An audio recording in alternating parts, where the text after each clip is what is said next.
E se a justiça demorasse décadas para chegar? E quando finalmente chegasse, destruísse tudo o que pensávamos saber?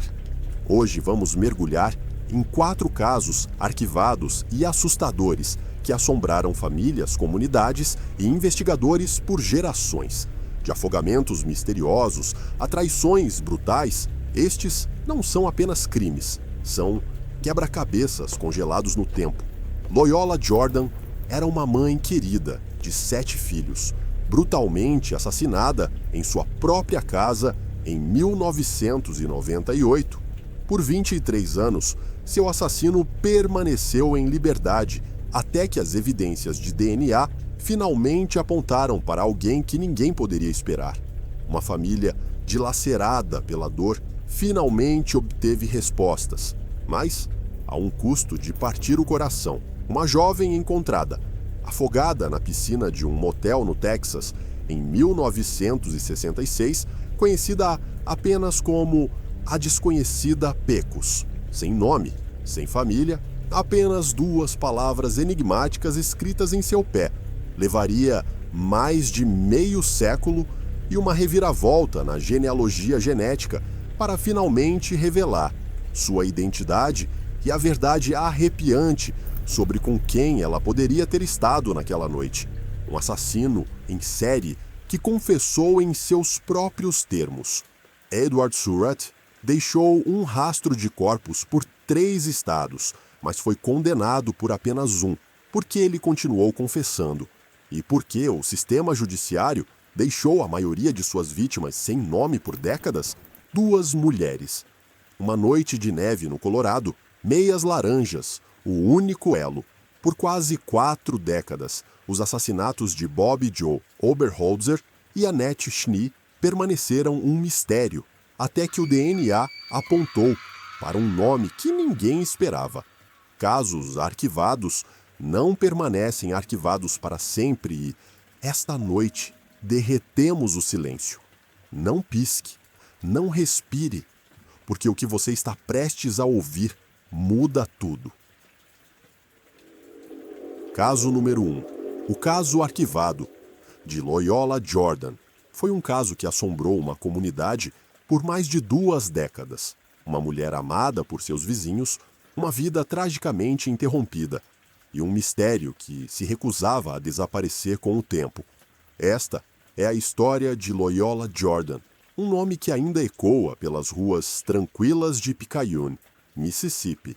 Loyola morava em um bairro tranquilo, no condado de Pearl River. Para aqueles ao seu redor, ela era mais do que apenas uma vizinha.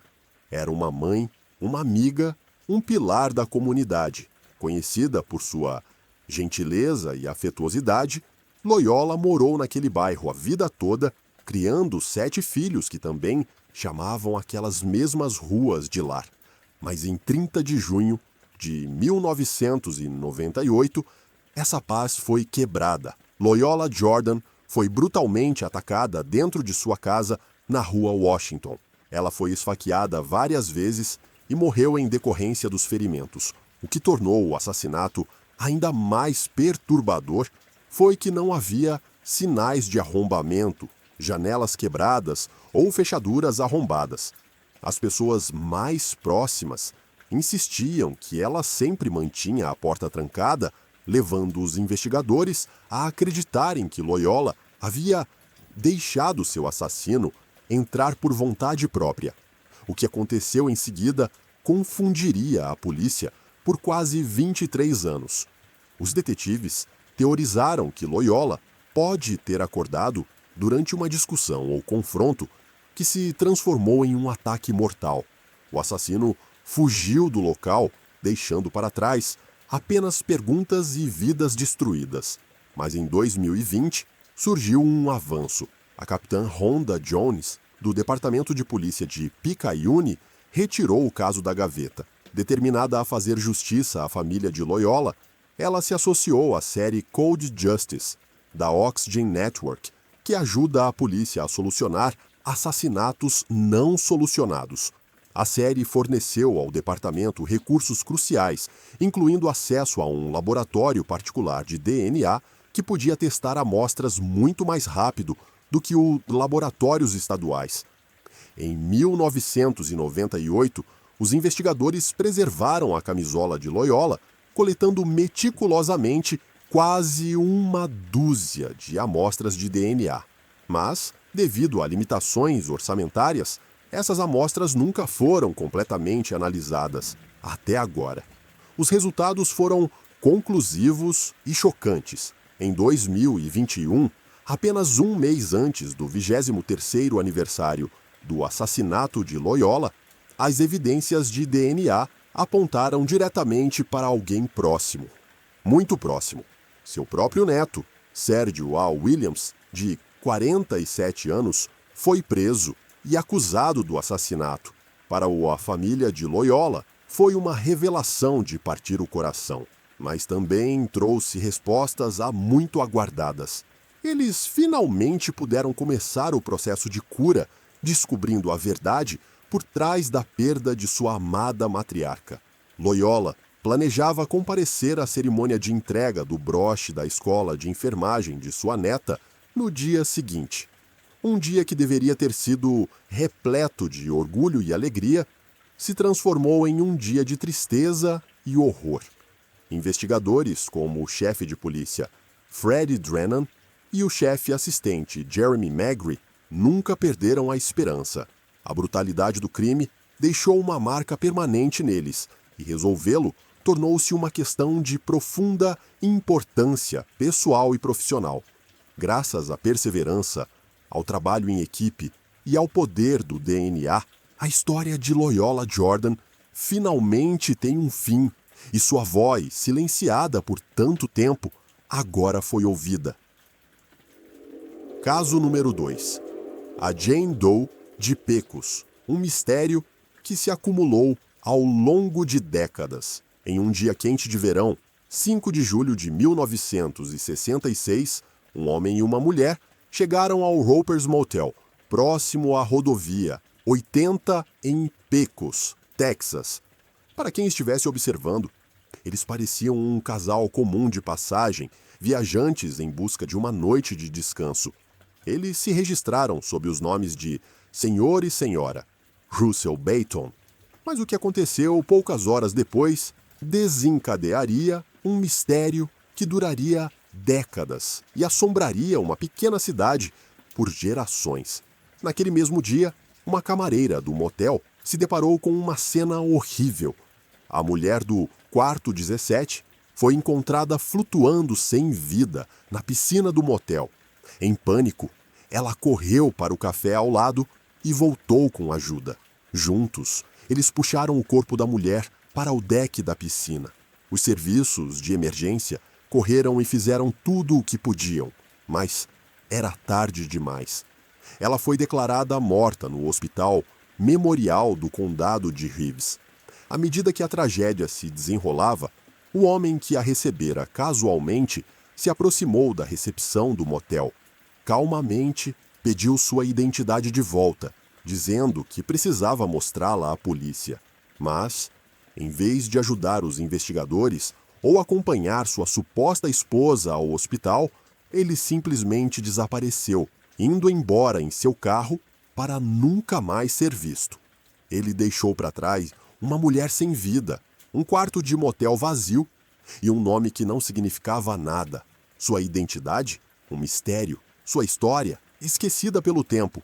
Tudo o que as autoridades tinham era um esboço de sua aparência. Uma mulher de aparência mediterrânea, com cabelos escuros e um bronzeado intenso e uma pista peculiar.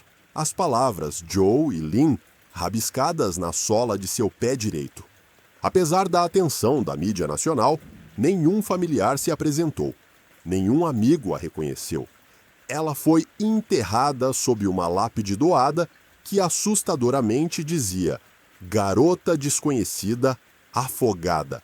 Foi assim que ela foi conhecida por mais de 50 anos. Mas esta história não termina em silêncio. Em 2019, o Departamento de Polícia de Pecos exumou seus restos mortais na esperança de que testes modernos de DNA pudessem finalmente revelar a verdade. E em março de 2021, usando genealogia genética, eles conseguiram a descoberta. Uma correspondência foi encontrada através do Family Tree DNA. 3 irmãos no Texas foram ligados a uma menina desaparecida, de Celina, Kansas. O nome dela era Jolene, Joe Hemi.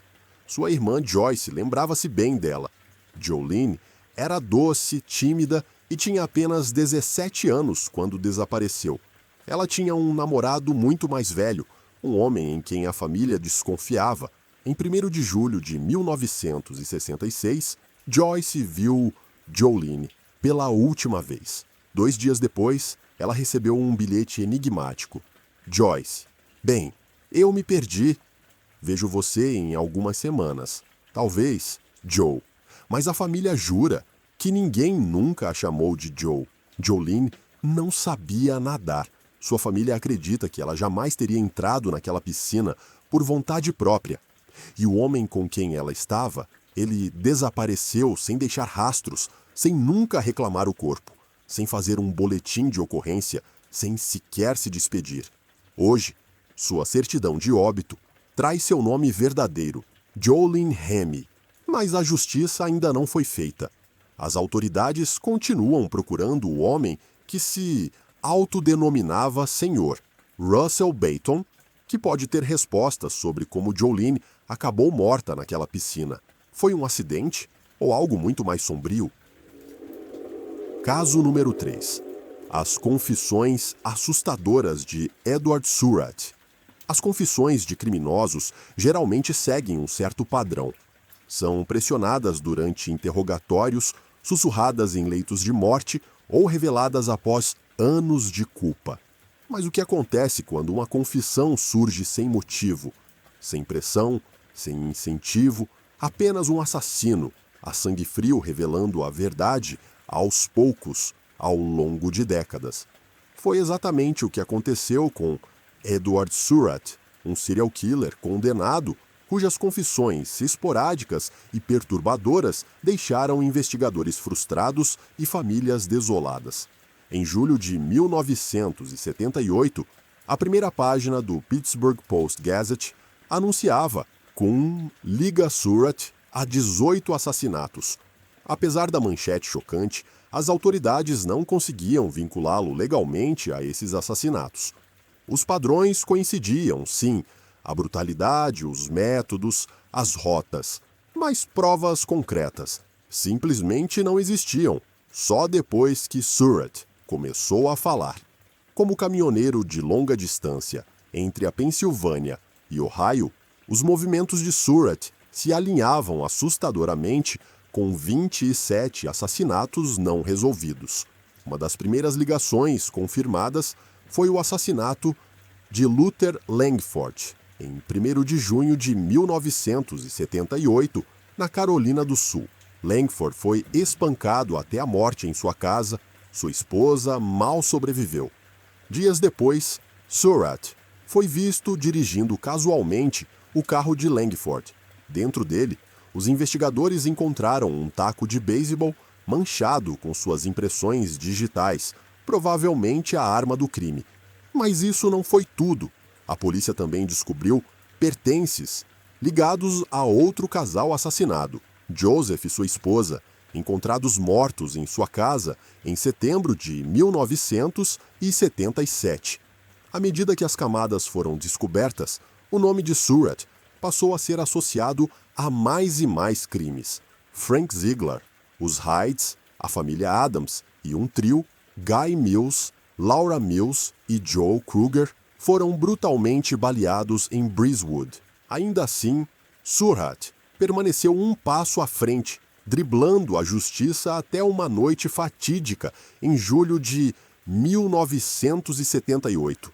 Ele invadiu a casa de uma família, amarrou os pais e agrediu a filha de 15 anos. Bêbado e confiante demais, ele desmaiou em casa. Esse erro lhe custou a liberdade. Ele foi preso, julgado e, em setembro de 1978, condenado a 2 penas de prisão, perpétua, mais 200 anos. Mas, mesmo atrás das grades, Surratt não conseguia ou não queria e ficar em silêncio. Durante a sentença, ele confessou casualmente outro assassinato, o de John Kings, em janeiro de 1978, mas nunca foi acusado. Então, em 1979, ele foi julgado pelo assassinato de Luther Langford e recebeu mais 2 sentenças de prisão perpétua. Apesar disso, a maioria dos casos restantes foi arquivada. Simplesmente não havia provas suficientes. Anos depois, em 2007, Surratt soltou novamente uma bomba assustadora. Confessou mais 6 assassinatos, incluindo o de jovens casais como John e Renee, que eram adolescentes quando foram mortos. Ele também admitiu o duplo homicídio de David e Linda Hamilton em 1978. Mas o que ele queria em troca? Uma transferência. Surratt exigiu ser transferido para uma prisão na Carolina do Sul em troca dos locais de sepultamento de suas vítimas. As autoridades se recusaram e, em junho de 2021, quase como um relógio, ele confessou ainda mais assassinatos. Nomes, datas e métodos, todos coincidindo com casos não resolvidos do final dos anos 70. O quadro agora está mais claro. Surratt arrombava casas, muitas vezes na presença de famílias, e frequentemente usava espingarda ou força bruta para matar. Em alguns casos, atirou em famílias inteiras. Em outros, espancou vítimas até a morte. Sua onda, conhecida entre 1977 e 1978, deixou pelo menos 12 mortos confirmados. Ele é suspeito em mais 10 casos não resolvidos em 3 estados. No entanto, surpreendentemente, ele só foi condenado por um assassinato. A polícia alega que ele já está preso e extraditá-lo para novos julgamentos seria caro, mas para as famílias, aquelas que nunca obtiveram justiça, aquelas que nunca encontraram os restos mortais de seus entes queridos, essa desculpa soa vazia. Uma vida inteira atrás das grades pode ser justiça no papel, mas para muitos não é suficiente, porque justiça não é apenas uma cela de prisão, é respostas, é encerramento, é reconhecimento. E no caso de Edward Surratt, muitas famílias ainda são deixadas no escuro. Caso número 4. Os trilhos frios das meias laranja. Era o inverno de 1982, na pacífica cidade de Erskine de Breckenridge, Colorado, um lugar conhecido por seus picos cobertos de neve, cabanas aconchegantes e comunidade unida. Mas sob aquela superfície serena, um mistério arrepiante se revelava. 2 mulheres desapareceram. Seus corpos foram descobertos com 6 meses de diferença, a quilômetros de distância uma da outra.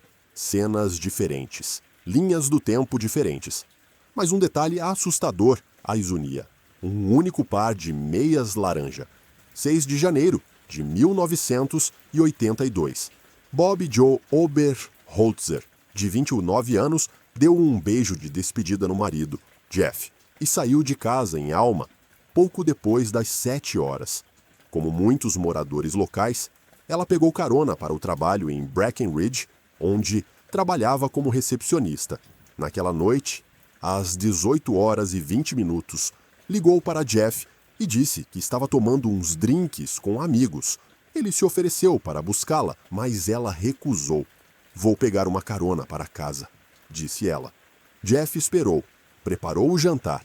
Então, adormeceu apenas para acordar à meia-noite e perceber que Bob nunca mais havia retornado.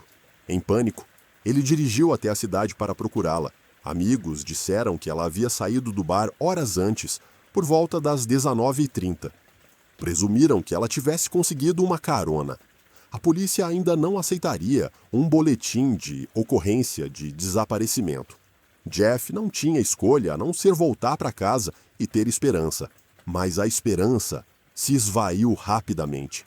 Na manhã seguinte, um fazendeiro a 48 quilômetros de Breckenridge e encontrou a carteira de motorista de Bob em sua propriedade. Jeff, junto com 2 amigos, correu para recuperá-la. No caminho, viram algo azul na neve. Era a mochila de Bob. Perto dali, encontraram uma luva e lenços de papel manchados de sangue. Uma equipe de busca foi formada rapidamente. E em poucas horas, a 24 quilômetros de onde sua bolsa foi encontrada, encontraram o corpo sem vida de Bob. Ela havia sido baleada 2 vezes. Suas chaves estavam no local. E, curiosamente, uma única meia laranja estava caída na neve. No mesmo dia, enquanto os investigadores processavam a cena do crime de Bob, um novo relatório chegou. Annette Schnee, de 21 anos, estava desaparecida. Annette, uma garçonete de Frisco, assim como Bob, costumava pegar carona. Ela havia sido vista pela última vez em Breckenridge, naquele mesmo dia. Jeff inicialmente negou conhecer Annette, mas depois de ver seu rosto na TV, ele se lembrou de tê-la encontrado uma vez, chegando a lhe dar seu cartão de visita, enquanto ela pegava carona. Esse detalhe voltaria para assombrá-lo 6 meses depois, em 3 de julho de 1982, a 21 quilômetros de onde o corpo de Bob havia sido encontrado. Os restos mortais de Annette Schnee foram descobertos e, em uma cruel reviravolta do destino, ela estava usando a meia laranja combinando. A polícia também encontrou o cartão de visita de Jeff em sua carteira. Para os detetives, a conexão parecia inegável. Jeff Oberholzer subitamente se tornou o principal suspeito. Eles elaboraram uma teoria perturbadora. Annette, vista pela última vez às 16 horas, pode ter pegado carona para casa por volta das 17 horas. A polícia acreditava que o suspeito a pegou. Dirigiu 32 quilômetros para o sul, a agrediu e atirou nela enquanto ela tentava escapar, sem perceber que havia deixado para trás uma meia laranja. Em seguida, ele retornou a Breckenridge e buscou Bob. Ele a levou até um mirante panorâmico, onde ela também tentou correr. O assassino a perseguiu e atirou 2 vezes. A teoria era assustadora e a conexão de Jeff com as 2 vítimas causou espanto. Mas havia problemas. Jeff havia passado no teste do polígrafo. Ele insistiu que estava em casa com um amigo. Esse amigo não pôde ser localizado por 9 anos. Quando ele finalmente foi encontrado, suas linhas do tempo não coincidiram. Durante anos, a polícia acreditou que o sangue na luva e nos tecidos de Bob era dela, até que testes de DNA na década de 90 revelaram que pertencia a um homem e não a Jeff. Com isso e outras confirmações de álibi, Jeff Oberholzer foi finalmente inocentado. Outros suspeitos surgiram. Um taxista violento chamado Thomas Edward Luther, que certa vez atacou um caroneiro e depois se gabou dos assassinatos, e Tracy Petrocelli, uma assassina que se hospedou no mesmo hotel onde Annette trabalhava. Mas o DNA de nenhum dos 2 homens era compatível. Então, em fevereiro de 2021, quase 40 anos depois, um avanço. Usando genealogia genética, os investigadores ligaram o DNA a um homem de 70 anos, chamado Alan Lee Phillips. Ele foi preso e acusado dos assassinatos de Bob Joe e Annette. As autoridades também suspeitam que ele possa estar ligado a outros crimes não resolvidos no Colorado. Embora o assassino tenha sido finalmente desmascarado, a justiça chegou tarde demais para alguns. O pai e o irmão de Bob faleceram antes de descobrirem a verdade. Mas, para as famílias de Bob Joe Oberholzer e Annette Schnee, e para uma cidade assombrada pelo silêncio por décadas, o caso das meias laranja finalmente tem um nome: Alan Lee Phillips. E a justiça, por mais demorada que seja, agora está chegando. Isso conclui o vídeo de hoje.